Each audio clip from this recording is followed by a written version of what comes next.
Once a giant, always a giant. For me, it's only a giant. What's going on YouTube? DU546.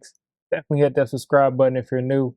Like the video if you like the video. And I won't tell if you click that bell. Let's go ahead and get into this. So the Giants have narrowed down their GM search to Joe Shane, Adam Peters, and Ryan Poles. And I'm really thinking that this is a very impressive list of the last three candidates. I mean, you look at them, they've put together very good rosters on their respective teams. Two of them are assistant GMs with Joe Shane and Adam Peters. And Ryan Poles is pretty much an assistant GM. He doesn't have that title, but the Chiefs don't have an assistant GM, so he pretty much serves as that in Kansas City. But I want to go through each one of these players, not players, each one of these executives. I want to talk about what they bring to the Giants, and I want to talk about who I believe is the best candidate for this position. After I go through this, I'm going to consider the connections they can bring, everything like that, as well as their experience. But let's start off with Joe Shane. Now, Joe Shane is the assistant GM for the Buffalo Bills. He was a guy that probably was recommended by Bill Parcells. If you want me to be honest, the Giants have been discussing him being the next GM with them for months now. Now, he did work with Brandon Beane, and Brandon Beane worked with Dave Gettleman, so that connection may be there. Maybe Gettleman knew he was retiring. Either way, and he said, this is a guy you need to check out. So they've been talking for that long. Or maybe, Gettleman didn't say anything. Maybe he wasn't talking to Brandon Beane about it, and maybe they just heard it from Parcells. Or maybe they just think that he's a really great candidate. And I think all of these stories are true. I mean, they could be true, and they would be pretty much realistic reasons for why he would be in this bottom three candidate for us. So Joe Shane went to Buffalo in 2018 with Brandon Beane, and they have built one of the better rosters in the league. Every year, last year they're in the AFC Championship. This year, they might not make it to the AFC Championship because they're going against the Chiefs. But if you're playing against the Chiefs in the playoffs, if they weren't matched up against the Chiefs, they probably would be going back to the AFC Championship again. And it just shows how good of a roster they had. Yes, Brian Dable put on a coaching clinic, but it's just the marriage of coaching and, front office decisions to see the Bills go out there and put together 7 straight perfect drives. 7 straight drives with touchdowns in a row to start that game. And then, of course, they nailed it out, I think, at the end of the game. But 7 straight drives is impressive. It shows how great, how well constructed that roster is. And Brandon Beane gets a lot of credit for that roster, but so does Joe Shane, because Joe Shane got there with them. If you see their interviews, if you see them talking, they've pretty much worked in conjunction. It's almost like co-GMs. They've worked in conjunction with each other. They bounce ideas off of each other. They speak about, Joe Shane more specifically, speaks about finding players that he thinks can fit into any scheme because coaches come and go. I think that's something he took away from Bill Parcells. So Joe Shane is very, very qualified. He's a 20-year executive, very qualified, knows what he's doing, just got finished building a roster, one of the more background kind of teams in the NFL, and he's built that team to one of the premier rosters in the league. You also look at Josh Allen, you look at Tre'Davious White, you look at Diggs, you look at the roster that they've constructed, and it's very impressive. So Joe Shane is up there. When you also look at what he can bring, I just mentioned Brian Dable. They put together 7 straight perfect drives on offense, and Dable is a top. He's a top tier, hot commodity at the coaching position at head coach. And he has the connection to Brian Dable. So if you want Brian Dable, if you're looking at Brian Dable, Joe Shane is going to give you that leg up because they've worked together for years now.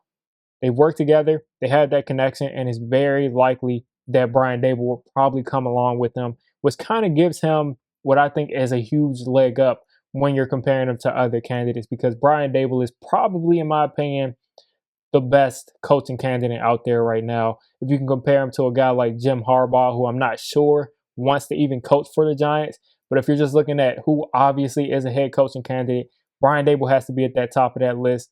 Eric Bieniemy is a guy you have to consider, especially when you're looking at offensive-minded head coaches, which I think the league needs to move towards. I think the league is already moving towards it. And if you're a team and you're not getting yourself a strong offensive mind, you're really setting yourself back.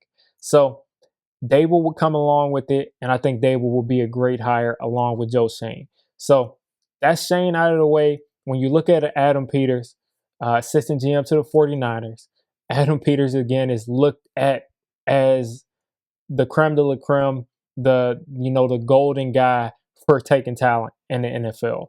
I'll just go through his list again. I did my last video, but I just want to go through this list again for anybody who hasn't seen the list. And this isn't everybody, obviously, but let's look at it. Von Miller, C.J. Anderson, Chris Harris Jr. You look at Fred Warner, Malik Jackson, George Kittle, Deebo Samuel, Nick Bosa, acquiring Trent Williams, and a lot more. A lot more. That entire 49ers roster is pretty much constructed by a guy, Adam Peters. Yes, John Lynch is the GM, but John Lynch is not. He's an executive, but he's not a scout. He's not the same level scout as a guy like Adam Peters, who's put together a ton of just really, really solid drafts and good players every single year. There are a number of players who weren't drafted in the first round who really make up that team, and in San Francisco. So Adam Peters, as far as evaluation, you really can't put anybody over top of him. He's got the experience, 18 seasons as far as scouting, well respected in the league. He's a guy that is recommended by pretty much most of the executives in the league. So Adam Peters is a very, very, very, important candidate to have in your top three. And I really wouldn't be mad if Adam Peters or Joe Shane or Ryan Poles get this job, but Adam Peters has to be towards, most teams' top of their list. When you look at who he will bring along, you're looking at a guy like Mike McDaniel. Mike McDaniel is the offensive coordinator for the 49ers, that's no joke to have that title and be on Kyle Shanahan's roster, because Shanahan did not even have an offensive coordinator for a number of years. But Mike McDaniel was the run game coordinator. He's putting together a lot of really great plays that were working out. When you saw Matt Breida and all those running backs who, you can switch out, in and out. When you started switching those running backs through, Mike McDaniel was the guy who was designing all those run plays. So he got promoted to offensive coordinator. The 49ers, again, are really lighting up on offense because that's what they do. And now he's getting head coach buzz. Now, the Dolphins are pretty much at the head of the Mike McDaniel's train, but Mike McDaniel could very well be someone that Adam Peters considers at head coach. And I think that this dude is going to be one of the bright offensive minds in the NFL. And I think he's going to end up, being one of the best coaches in the NFL. Because if you can score a bunch of points, you can win a bunch of games. And I think he'll end up being that. Now, is he ready to lead a team? I'm not sure. He's only been an offensive coordinator for a year, never called plays in the NFL yet. But if it all turns out, that he's able to translate what he's doing now to the next level, someone's going to get a great head coach. So that's who the 49ers could possibly bring as far as Adam Peters to the Giants. Also, Demiko Ryan is a former linebacker, a leader of men, someone who looks like a player's coach, someone who really intrigues me at that head coach spot if we were to hire him. But again, he's also been a defensive coordinator for only 1 year. I think he needs some more seasoning. But if Demiko Ryans was the head coach, I would be pretty, excited as far as what can come out of this. He's not really a disciplinarian, but he's not really a pushover. He's more like an actual, team leader. I guess you could compare his leadership style to a guy like maybe Mike Tomlin, who's, a player's coach, but not necessarily a pushover. So that's Demiko Ryans there. Adam Peters probably would look at those two candidates first. Probably would look at a guy like Brian. I think I heard reports of Adam Peters talking to Brian Flores too. So he's got some good candidates that he might bring along with him. Now, lastly, Ryan Poles. Ryan Poles was my number 4 candidate for GM, but it really wasn't that much of a gap between him and Joe Ortiz, who was coming over from the Ravens, but he didn't get that last interview. Ryan Poles is a former offensive lineman, was at Boston College with Matt Ryan, protected him there. Didn't do much in the NFL, but has been a scout for, let's look at it, for 13 years. He's been a scout. He's been in that scouting department for the Kansas City Chiefs. Of course, you look at the guys that they've taken over the past 13 years. I'm pretty sure Kelsey falls into that group. You got a Tyreek Hill in that group. You got Mahomes in that group. You got pretty much McCole Hardman. They take a bunch of players who are fast, who can fit into any scheme in the NFL, who can, light it up at any time. And I like the way they construct their roster. They construct their roster to be able to hit the home runs, to be able to go underneath on defense. They usually don't have the money to put together super defenses, but on offense, they can really put it together, especially on the offensive line. I mean, they usually have, last year, before all those guys got injured and they had to pay people, last year the Chiefs had about 3 or 4 offensive linemen who ended up going to other teams and starting, who didn't start for the Chiefs last year. So it just shows how much depth they've had on the offensive line. And Ryan Poles is a former lineman, so it makes sense. And that's the Giants' number one need, is on the offensive line. So if Ryan Poles has just turned around the Chiefs' offensive line, they got 5 new starters this past year. If he can turn around 4 new starters for the Giants, that's what we would need. And that would just be amazing. That would be amazing because Nick Gates, he's out with the injury. We don't know if he's going to play again, and we don't know if he's going to be the same player. Same thing with Shane Lemieux. We don't even know if the guy is a good player yet. But Ryan Poles is the perfect candidate to hire if you need to get a bunch of offensive linemen, and that's definitely what we need. So Poles is number 3.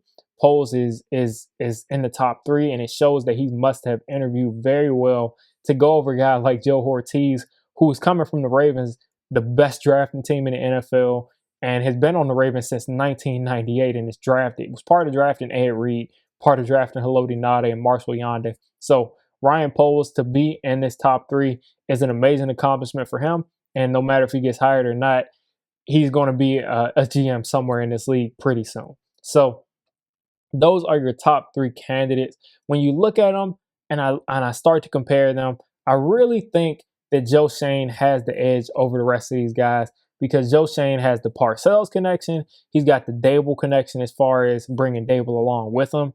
And I think that Dable is by far the most qualified coach that someone has a direct relationship with. Also, I mean, it just seems like he's the number 1 candidate. He was interviewed first. He was, interviewed the second time first. It seems like he's the guy. Now, if Adam Peters gets hired, if Ryan Poles gets hired, I'm going to celebrate either way. But it seems like Joe Schoen's the most qualified, and I like him the most because of the Brian Dable connection, because of some of the videos I've seen of him going out and scouting himself. But Adam Peters is right on his heels, man. Adam Peters is right on his heels. And you could ask me in 10 minutes and I might say Adam Peters. So you guys tell me who you want to be the next Giants GM. We're probably going to get that answer tomorrow, sometime during the day. Ryan Poles, Adam Peters, Joe Schoen, you tell me who you're looking for. And then tell me what coach would you want if you got the GM that you wanted. So you guys have a great rest of your day and tell me who you're looking for at GM. You made it this deep into the video. Come on, just hit the subscribe button. I make Giants content primarily, draft content secondarily, and during the season, I'm going to be doing a lot of reacting to pretty much most of the NFL games and everything NFL. So if you made it this deep, go ahead and join the D6 squad.